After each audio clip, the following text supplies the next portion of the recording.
But enough about doc types. Let's look at some basic HTML code. If I highlight this headline here, Dreamweaver will bring me right to this place in the code. And you can see that this headline is formatted with an H1 tag. And something you should know about HTML right away is that for every open tag, there is a close tag. So expect to see a / in any close tag and no / in any open tag. And you'll start to get so you can recognize where tags begin and where tags end. Remember, HTML is a markup language, and it's informing a browser how to display content.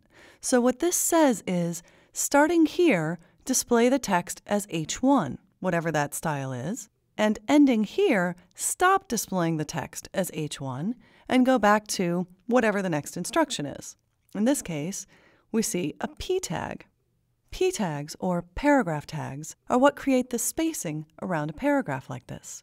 And if you've been doing HTML for a while, or if you're looking at really old HTML pages, you may find out that they didn't used to have close P tags. It's actually an evolution in HTML that all tags must have a close now. So you should always see a close P when you see an open P for a paragraph tag. And here's an exception to the close tag that's not really an exception, but I want to point out. This tag here is an image tag. It specifies the image and the source. It also has an alt. That's my alternative text. I called this image fishy. I wasn't sure how else to describe it for this lesson. The source of this image is where that image is located in my website. So this is telling the browser that inside the images folder, there's an image called fish.jpg, and it should be displayed here. Then you see the height and the width attribute, so we know how big that image is, and the browser can more quickly display it, knowing the height and width.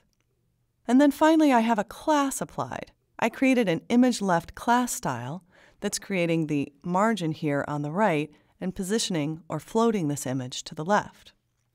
But here's the strange thing about image tags. There is no close image tag.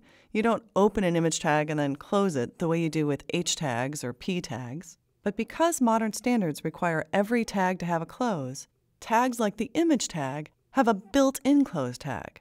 They also have a space before that close tag. And if you think that there shouldn't be a space there, think again. Most close tags have no space. You'll just see the bracket, the close, and then the word strong here. This is making the word fish bold. But here, there's no close tag, so there is a space before the /. And any tag that doesn't have a separate close tag is going to have a built-in close tag with a space before the /. So just watch for that in your HTML and don't ever delete it thinking you're cleaning something up. As I scroll down the page here a little bit, you get to a section where I'm illustrating the break tag, the P tag, and some special characters.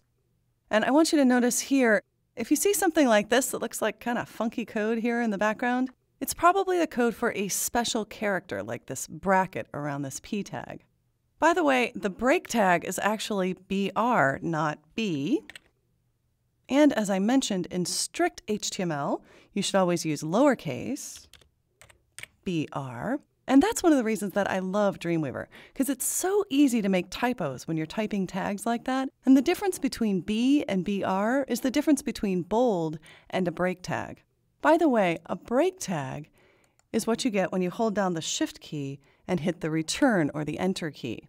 It's that line break that doesn't include an extra line like the paragraph tag does. And if you look in the code up here, you'll see the break tag is another tag that doesn't have a separate close tag.